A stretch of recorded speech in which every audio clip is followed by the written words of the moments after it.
한태경. 이일 역사 못 찾게 종교까지 숨겨놨네. 근본 없는 것들이 지조상 알까?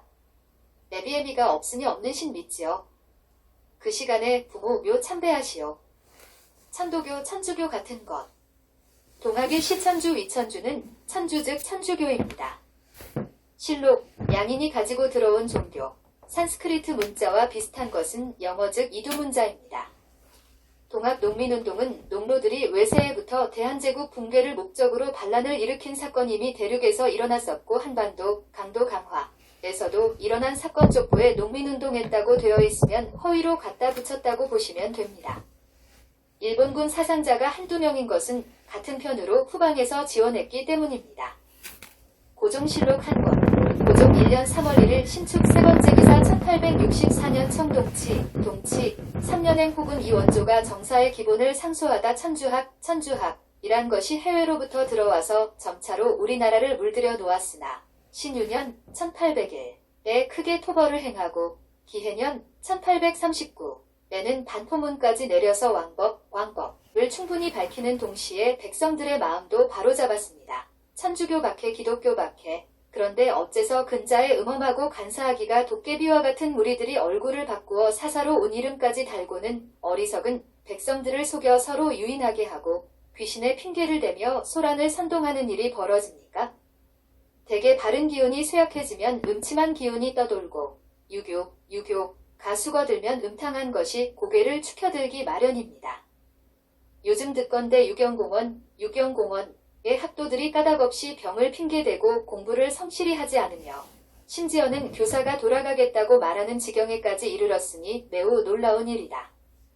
유경공원 대한제국 근대교육학교 또한 천주쟁이들에게 넘어가게 됩니다. 오늘날 비슷한 이름이 있지요.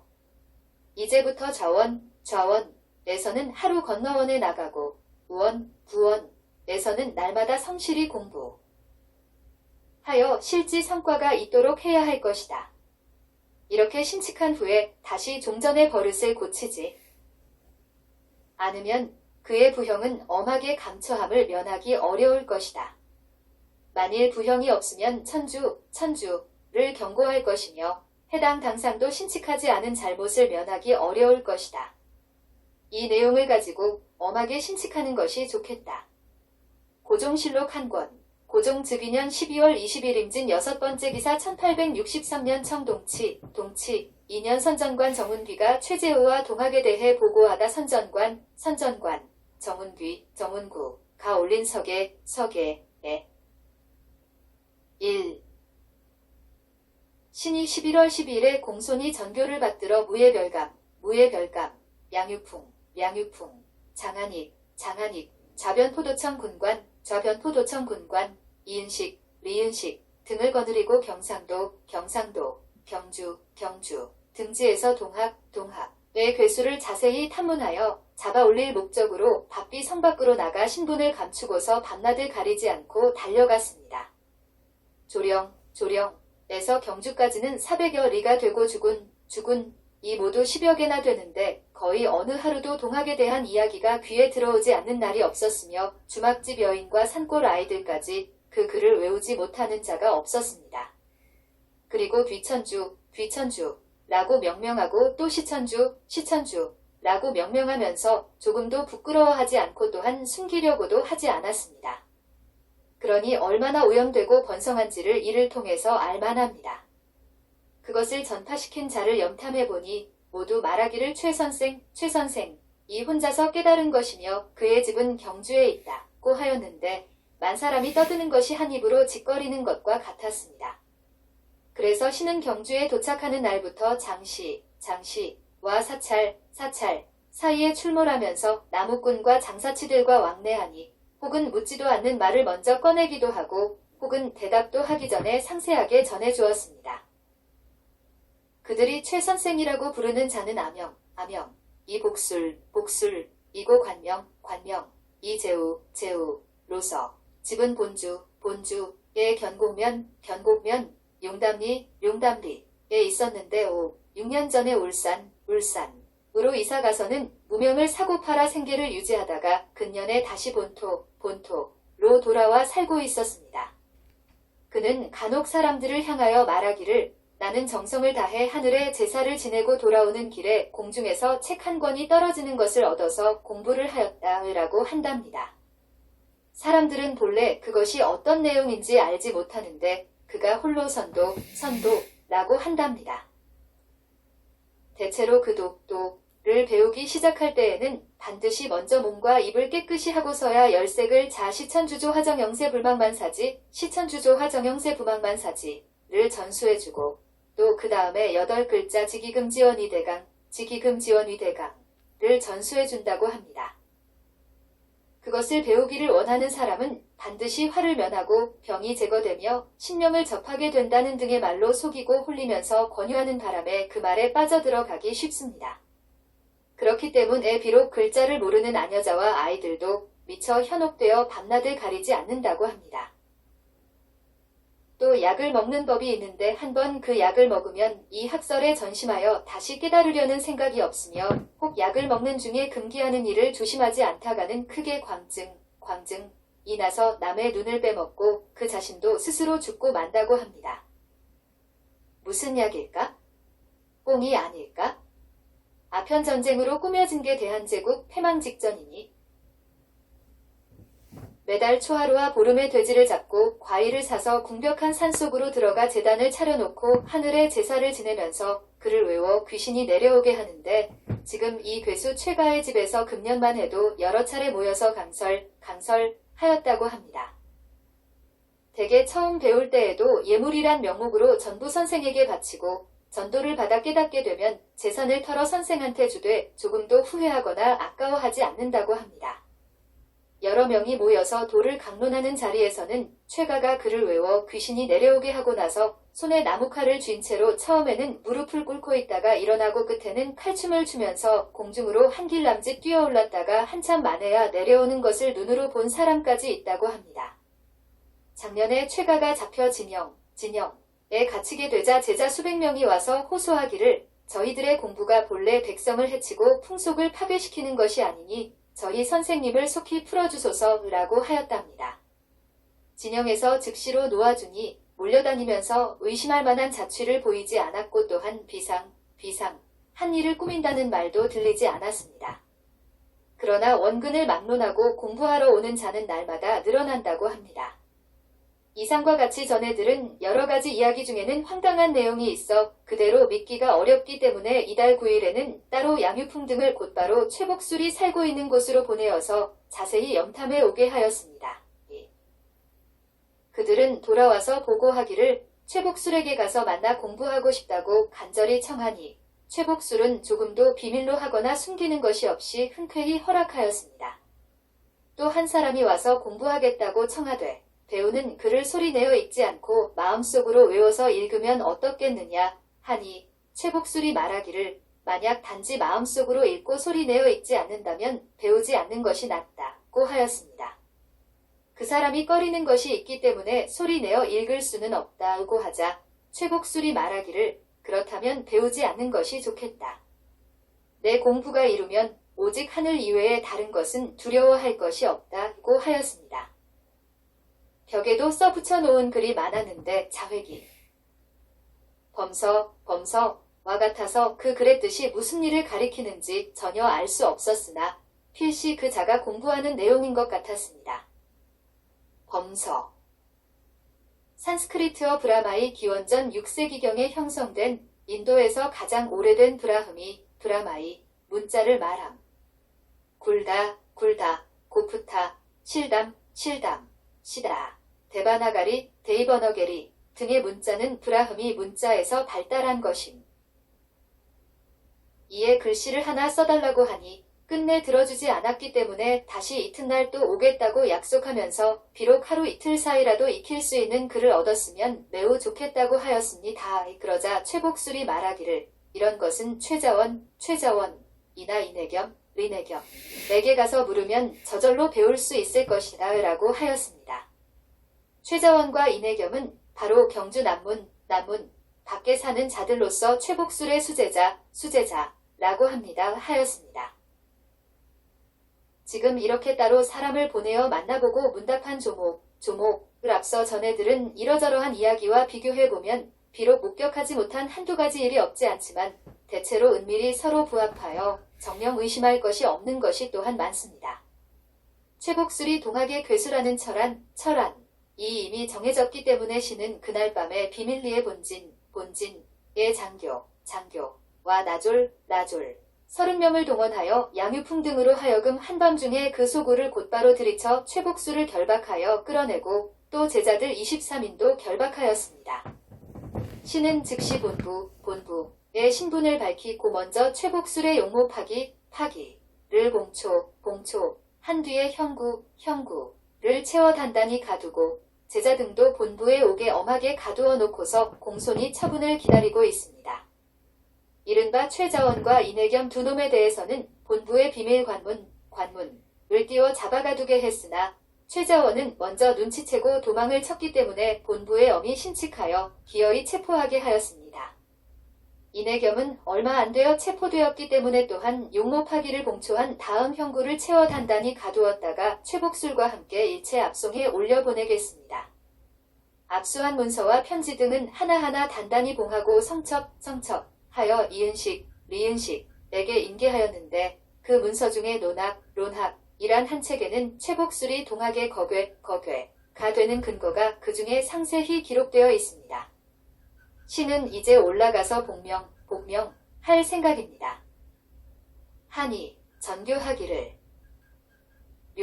묘당에서 품처 하게 하였다.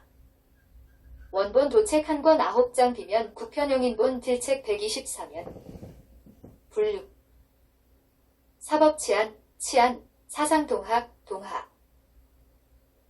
고종실록 한 권 고종 1년 2월 29일 경자 4번째 기사 1864년 청동치 3년 경상 감사서 헌순이 경주의 동학의 정형을 보고하다 3. 경상감사 서헌순 2. 경주 내 동학 죄인 최복술 등에 대해서 그 전말을 밝혀 경중을 나눠 논리 하여 등문 하라는 명을 내리셨으니 다을 참사관 상주목사 조영화 지례현감 정기화 산청현감 이기가 신문해야 할 사람들을 함께 세밀히 신문하니 최복술은 경주 백성으로서 아이들에게 공부를 가르치는 것을 직업으로 삼아왔습니다. 그런데 양학이 나왔다는 말을 듣자 의관을 갖추고 행세하는 사람으로서 양학이 갑자기 퍼지는 것을 참아보고 앉아있을 수 없어서 하늘을 공경하고 하늘에 순종하는 마음으로 위천주고와 정영세불망만사에 라는 13자로 된 말을 지어서 동학이라고 불렀는데 동쪽 나라의 학문이라는 뜻에서 취한 것입니다. 양학은 이고 동학은 양이기 때문에 양을 가지고 음을 억제할 목적에서 늘 외우고 읽고 하였습니다. 그의 아들이 간질병에 걸렸다가 이것을 외워서 저절로 완쾌되었고 병이 있던 자는 그것이 풍병이든 간질병이든 관계없이 이것을 외우기만 하면 차도가 있었다고 합니다. 글씨를 좀 쓸 줄 알아 누가 혹시 써달라고 할 때면 언제나 거북 귀구 자와 용룡 자를 대수롭지 않게 생각하고 써주었습니다. 병을 치료하려는 사람이 있는 경우에는 산속에 들어가서 제사를 지냈지만 소를 잡은 적은 없습니다. 잡병을 앓는 사람들에게는 자를 쓴 종이를 불에 태워 마시게 하면 이내 병이 나았습니다. 먼 데서나 가까운 데서 찾아오는 사람들을 부득이 만나주었기 때문에 도당이라는 이름이 붙은 것이지 붓을 잡고 귀신이 내리게 했거나 칼춤을 추면서 공중으로 솟아올랐거나 돈과 쌀을 토색질한 일은 애초에 없었습니다. 선생이니 제자니 하는 소리도 그가 자칭한 것이 아닙니다. 이것은 간악한 종교와는 달라서 애초에 숨기거나 속이지 않았습니다. 라고 하였습니다. 은퇴한 아전인 리내겸은 제 아버지의 병에는 약도 효력이 없기 때문에 최가를 찾아가 보았더니 13자를 써주면서 읽으라고 권하여 밤낮으로 외웠으나 병이 차도가 없기 때문에 그만 걷어치우고 그 자와의 관계를 끊어버리는 편지까지 썼습니다. 이른바 그 문서라는 것은 포덕문, 과수덕문, 수덕문입니다. 그 주문에 이르기를 지극한 기운이 이제 이르렀으니 원컨대 크게 내리소서 지기금 지원이 대강 나고 하고 또 이르기를 천주께서 내 정성을 돌아보니 만사를 알게 한 은혜를 영원히 잊을 수 없다 위천주고와 정영세 부망만사지라고 하고 검가에는 이르기를 날이 10%런 용천검을 쓰지 않고 무엇하리 용천리 검부용하위라고 하는 것이 있습니다.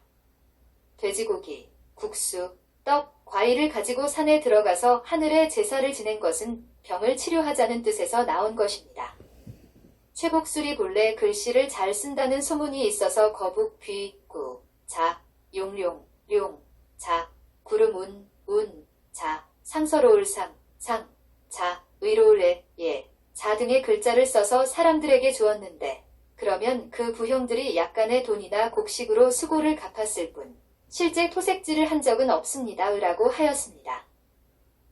지상, 강원보는 저는 풍담으로 집에서 앓고 있다가 그것을 외우기만 하면 다 빠졌던 머리털도 다시 나온다는 소문을 듣고 찾아갔습니다.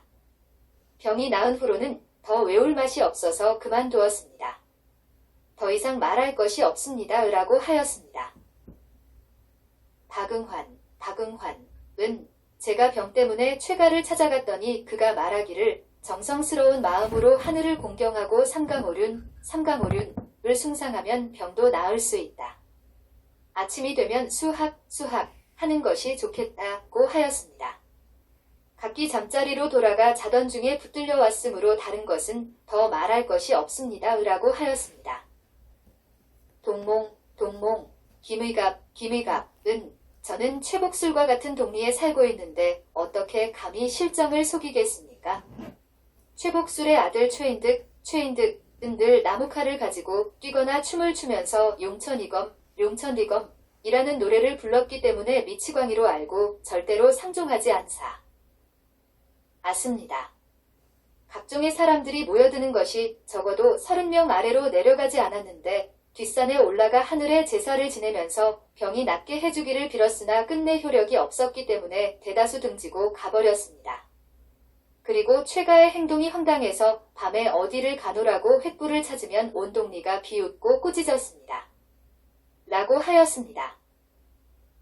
이정화, 리정화는 제가 고질병이 있어서 최가에게 가보았더니 위천주 등의 13자를 가르쳐주면서 그 운자에 맞추어 부를 지으라고 하였습니다. 그래서 제가 지었더니 최복술이 썼습니다. 그날 밤에 함께 붙들렸습니다. 라고 하였습니다. 동몽 최인득은 제가 사실 칼춤을 추었지만 본심에서 한 짓이 아니라 미친 병이 갑자기 발작해서였습니다. 나무칼을 들고 춤을 추기도 하고 노래를 부르기도 하였는데 그 노래는 때로구나라고 하는 곡입니다. 이것을 익히기 위하여 먼저 하늘에 제사를 지냅니다. 라고 하였습니다.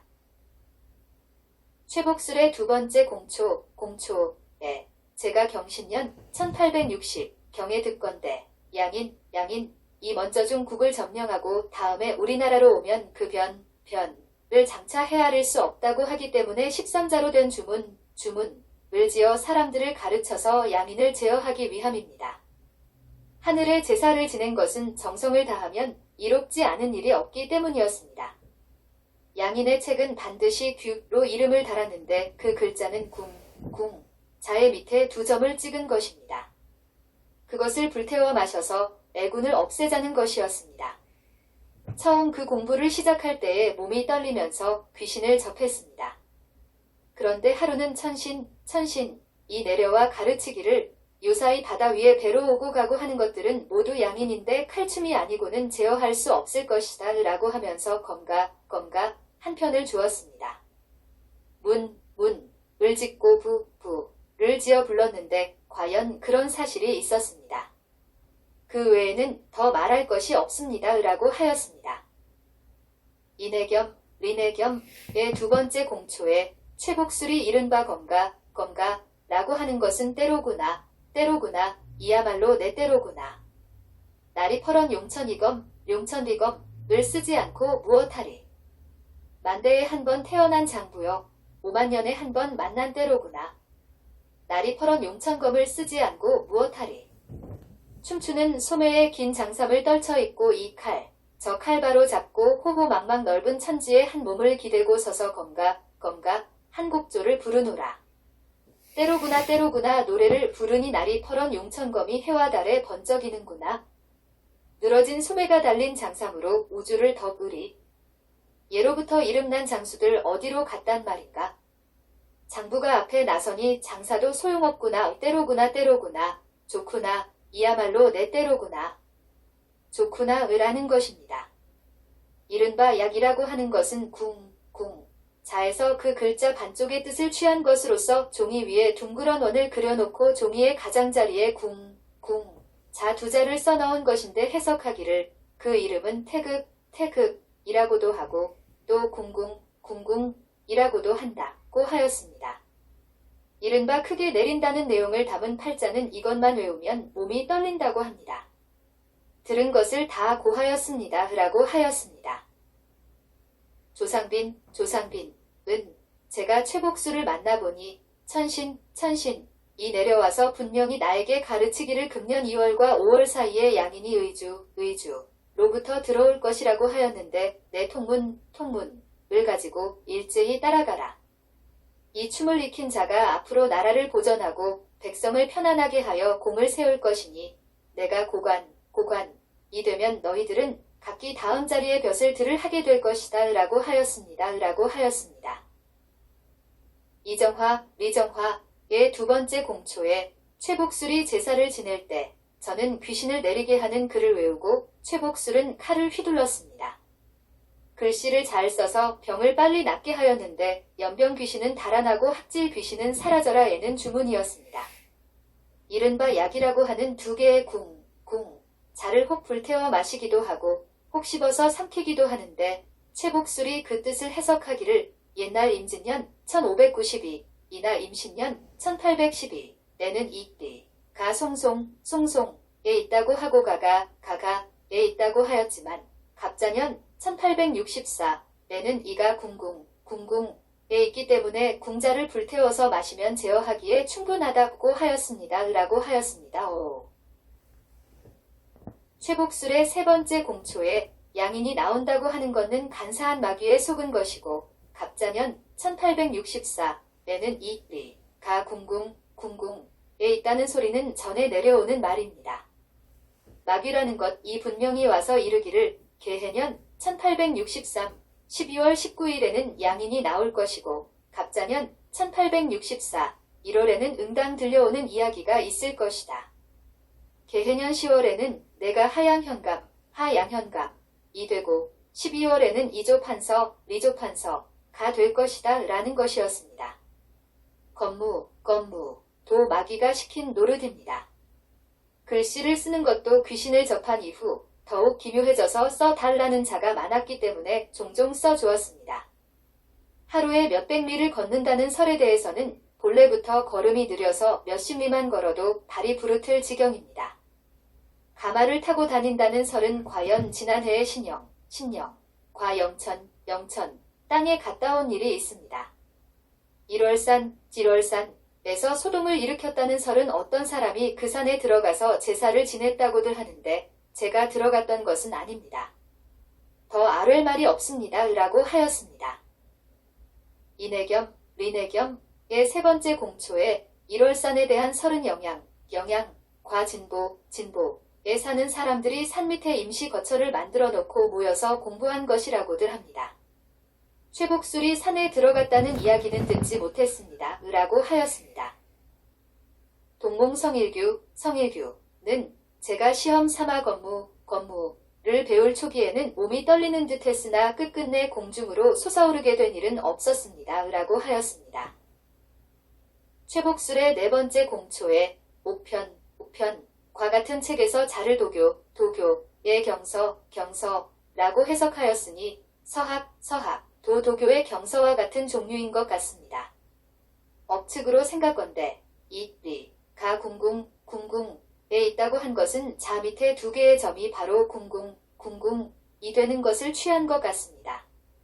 개해년 1863 12월 19일이라는 기한이 되었는데도 아무런 소식이 없기 때문에 학도들이 사실이 아닌 것으로 여길까봐 다시 갑자년 1864 10월 11일 운운하였습니다.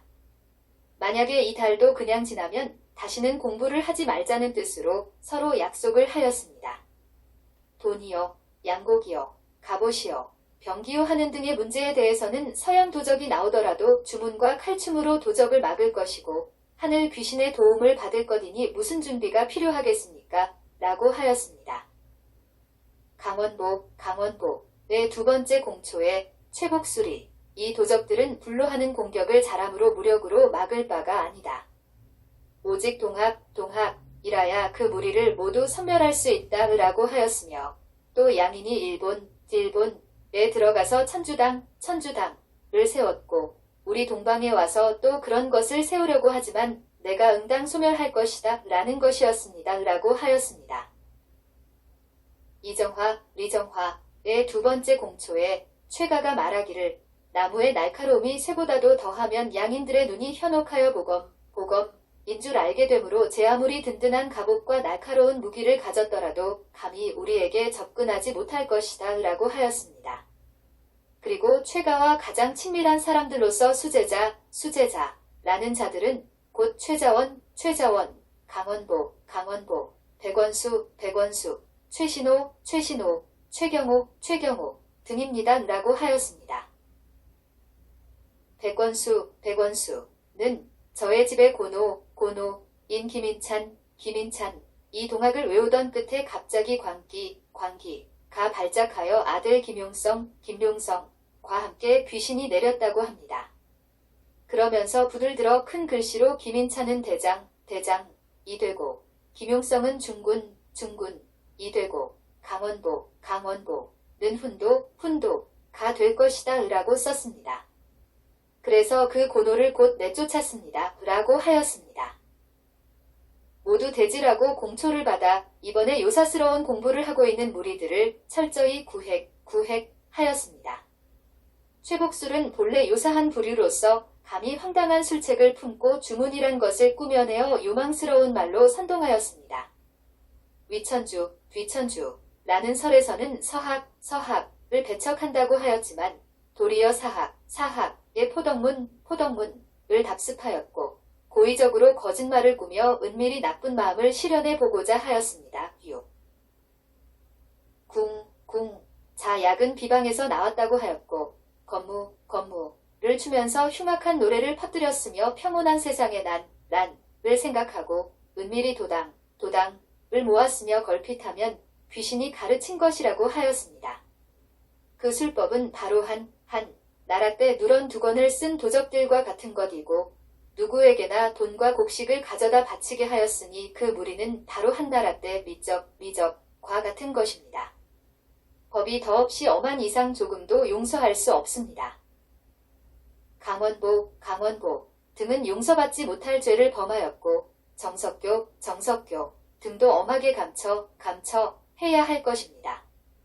전성문 등은 모두 범죄의 실제 증거가 없으니 응당 참작해 주어야 할 것입니다. 다행히도 괴수가 체포되는 바람에 진상이 속속들이 다 드러났으므로 열거하여 등문하고 공손히 처결을 기다립니다. 장경서 등도 엄히 신칙하여 감시하고 염탐하도록 하였습니다. 라고 아뢰니 전교하기를 대왕대비께 여쭈어 응당 처분이 있을 것이다. 하였다. 대왕대비가 전교하기를 이단의 사설 이 사람들의 마음을 잘못된 길로 빠져들게 하고 있으니 실로 교화가 받지 못함을 탄식하게 된다. 이번 경상도 옥에 갇힌 여러 죄수로 말한다면 지극히 어리석고 지극히 우둔하여 더 말할 여지조차 없고 이단이란 죄목도 과분하다. 죄를 다스리는 데만 치우치지 말고 불쌍히 여기라 의는 훈계는 바로 이런 무리를 염두에 둔 것이지만 미쳐서 몰려다닌 행적에 대해서는 무사람을 각성시키기 위한 조치가 없어서는 안 될 것이다. 영백, 영백, 이사계, 사계, 한 내용을 묘당, 묘당, 내서 품처, 품처, 하게 하라. 하였다. 원본 도책 한 권 37장 비면 9편용인본 필책 139면 분류 사상동학, 동학, 사법치안, 치안 고종실록 한 권 고종 1년 3월 1일 신축 세 번째 기사 1864년 청동치, 동치 3년에 호군 이원조가 정사의 기본을 상소하다. 행호군, 행호군, 이원조, 리원조가 올린 상소의 대략에 일찍이 주자의 말을 들으니 천하의 모든 일에는 큰 근본이 있고 매사에는 또 각각 중요하고 간절한 곳이 있다우고 하였습니다. 신이 감히 그 뜻을 부연하여 하나의 근본에 네 가지 요점이라는 논의를 가지고 전하의 덕의 만분의 1이 남아 보태려고 합니다. 무엇을 하나의 기본이라고 합니까? 전하의 한마음이 바로 만가지 교화의 기본이며 정성스럽고 진실하며 공정하고 화평하다 성실공평는 네 글자는 마음을 보존하고 일에 대처하는 근본입니다. 무엇을 네 가지의 요점이라고 합니까? 학문을 부지런히 하고 덕을 기르며 사소한 오락을 멀리하고 큰 법을 세우는 것은 자기의 몸을 수양하는 요점입니다. 재물을 아껴 쓰고 사치하는 버릇을 버리며 뇌물을 막고 탐호를 징계하는 것은 백성들을 구제하는 요점입니다. 겸손히 물러가는 것을 장려하고 조급하게 나서는 것을 억누르며 어질고 어질지 못함을 구별하고 내쫓거나 승진시키는 것을 엄격히 하는 것은 인재를 등용하는 요점입니다. 선비의 도리를 밝히고 괴벽하거나 음탕한 행동을 막으며 향약을 장려하고 소란스러운 행동과 헛소문을 단속하는 것은 세상을 면려하는 요점입니다. 어린 나이에 왕위에 올랐으니 지려가 정해지지 않아서 기욕과 관호가 덕성을 해치고 심술을 변화시킬 수 있음을 염려하지 않을 수 없습니다. 우리 전하로 말하면 공자께서 학문의 뜻을 둔 나이와 멀지 않습니다. 만약에 일찍부터 스스로 뜻을 세워놓고 흔들리지 않아서 학문에서는 반드시 공자와 맹자를 기준으로 삼고 다스리는데 선은 반드시 요와 순을 목표로 삼아 광명이 일취열장, 길취열장 하게 되면 다른 날의 정령과 조치가 다 이미 몸으로 실천해 보았거나 마음으로 터득한 가운데서 우러나 오게 될 것입니다. 전하는 오직 힘써야 합니다. 백성이 나라의 근본인데 지금 백성들은 곤궁하고 재물이 고갈되어 극도에 달하고 있습니다. 이것은 무슨 까닭입니까? 그 원인은 사치를 금하지 못하고 뇌물을 막지 못하고 탐악한 자들을 징계하지 못했기 때문입니다. 이 세 가지 폐단이 서로 원인이 되어 모든 것이 다 병드니 이 폐단을 고치려거든 반드시 왕궁으로부터 시작을 해야 합니다. 선대 임금들이 지켜온 규범을 한결같이 지켜 사사로이 바치는 물건을 물리치고 검소한 덕을 숭상하며 형식적인 행사를 제거하고 쓸데없는 비용을 절약한다면 바람을 따라서 풀이 눕듯이 스스로 크게 변화하는 효과가 생기게 될 것입니다. 상벌, 이 법도에 맞으면 누가 감히 그 뜻에서 벗어나겠습니까? 옛날 국군이 왕성한 때에는 명예를 존중하고 염치를 차리는 것을 장려한 관계로 조급하게 벼슬에 나서는 자는 배척을 받고 겸손하게 물러서는 자는 등용되었습니다. 그런데 지금 시대에서는 그렇지 못합니다. 관리나 선비나 할 것 없이 벼슬 자리를 얻고 과거에 오르기 위하여 저마다 부산을 피우면서 거리 가득 골목이 떠들썩하도록 날마다 몰려다니고 있습니다. 심지어 수령을 선발하는 데는 그 인물이 어떤가를 따지지 않고 오직 자급의 노비만 보기 때문에 잘 가려 차출하는 것도 전례를 따르는 데만 귀착되고 자주 교체시키는 것이 도리어 편의를 봐주는 결과가 됩니다. 정사를 잘한다는 평가를 받은 수령이 반드시 백성을 잘 다스린 사람은 아니며 자신을 위한 개교만 일삼는 자는 패단이 많은 고을마다 나서려고 하지 않습니다. 이제부터는 전형을 신칙하여 첫 벼슬에는 반드시 겸손하고 조용한 인물을 먼저 등용하고 앞을 다투어 덤벼드는 자가 끼어들지 못하게 하며 수령은 반드시 청렴하고 결백한 인물을 우선 선발하고 탐욕스럽고 간교한 자가 끼어들지 못하게 할 것입니다. 그와 함께 문학을 아는 사람이라야만 경연의 관리로 비해하고 신망이 있는 사람이라야만 대각으로 선발하면 인재를 등용하는 도리가 제대로 이행될 것입니다. 전하는 유의해야 합니다. 맹자, 가 말하기를 원칙만 바로 서면 묻백성들이 흥하고 묻백성들이 흥하면 거기에는 요사스럽고 간특한 것들이 붙지 못한다라고 하였습니다. 불행하게도 천주학이란 것이 해외로부터 들어와서 점차로 우리나라를 물들여 놓았으나 신유년 1801에 크게 토벌을 행하고 기해년 1839에는 반포문까지 내려서 광법을 충분히 밝히는 동시에 백성들의 마음도 바로잡았습니다. 그런데 어째서 근자의 음험하고 간사하기가 도깨비와 같은 무리들이 얼굴을 바꾸어 사사로운 이름까지 달고는 어리석은 백성들을 속여 서로 유인하게 하고 귀신의 핑계를 대며 소란을 선동하는 일이 벌어집니까? 대개 바른 기운이 쇠약해지면 음침한 기운이 떠돌고 유교가 수거들면 음탕한 것이 고개를 축혀들기 마련입니다. 원칙이 바로 서지 못하고 도리가 밝게 되지 못한 것이 어찌 나라의 수치가 아니고 선비나 관리들의 책임이 아니겠습니까? 지금 도 안의 선비들이 뜻을 같이 하는 사람들끼리 모여 윤번으로 강론하는 모임도 열고 향약도 다시 밝히려고 하나 조정의 행회가 있은 뒤에야 그 위력을 빌어서 딴소리를 억누를 수 있습니다.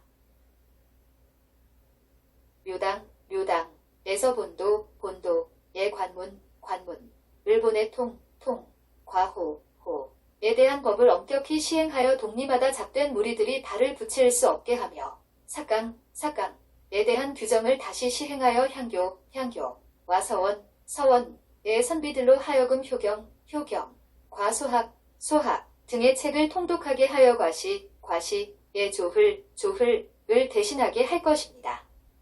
식년과의 도 자체에서 추천하는 규례 이외에도 경서에 밝고 주서에 능통한 인물을 따로 참고하게 하여 규례에 따라 등용하여 정조의 규례를 따른다면 아마 이 시대를 면려하는 일에 도움이 될 것입니다. 전하는 경계하셔야 합니다. 하니 비랍하기를 진달한 모든 항목에 기본도 있고 요점도 있으니 응당 유념하겠다. 그리고 향약을 다시 밝히거나 초하루마다 받는 규정을 복구하거나 경서의 밝은 선비를 따로 참고하는 등의 내용들은 모두 충분히 바른 도리를 밝히고 요사스런 소리를 가라앉힐 만한 것으로서 좋은 의견이니 묘당에서 하게 하였다. 원본 도책 한 권 39장 비면 국편용인본 틀책 140년 분류 정론 사상유학 사상서학 향촌지방자치 역사고사 인사선발 고종실록 26권 고종 26년 3월 21일 축 한 번째 기사 1889년 조선개국 498년 영조와 한성부 두 관청과 좌우변 포도청에서는 특별히 개를 금지시키도록 하다. 전교하기를 라는 것을 일체 금지하도록 전후로 과연 얼마나 신칙했는가? 그런데 불황배들과 협잡꾼들이 무리를 끌어들여 떼를 지어가지고 수없이 폐단을 일으키며 여러가지로 거짓말을 만들어낸다고 하니 이것이 어찌 전날에 엄하게 신칙한 본뜻이겠는가? 그들이 한 짓을 따져보면 무엄하기 그지없다. 형조와 한성부 두 관청과 좌우변포도청에서는 특별히 금지하되 이와 같이 신칙한 후에도 다시 종전의 폐풍을 고치지 않는다면 법사의 당상관과 좌우포도대장은 엄하게 함을 면하기 어렵다는 점을 랑청과 종사관에게 발폐하여 전교를 듣게 하였다. 또 하교하기를 요즘 듣건대 육경공원의 학도들이 까닭없이 병을 핑계대고 공부를 성실히 하지 않으며 심지어는 교사가 돌아가겠다고 말하는 지경에까지 이르렀으니 매우 놀라운 일이다.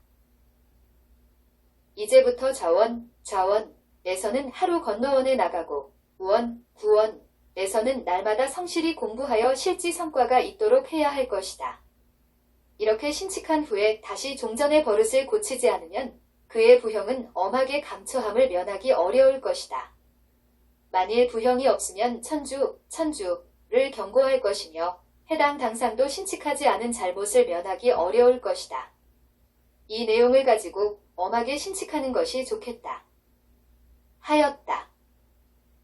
원본 30책 26권 7장 비면 9편용인본 기책 316면 분류 향촌계 교육 인문교육 9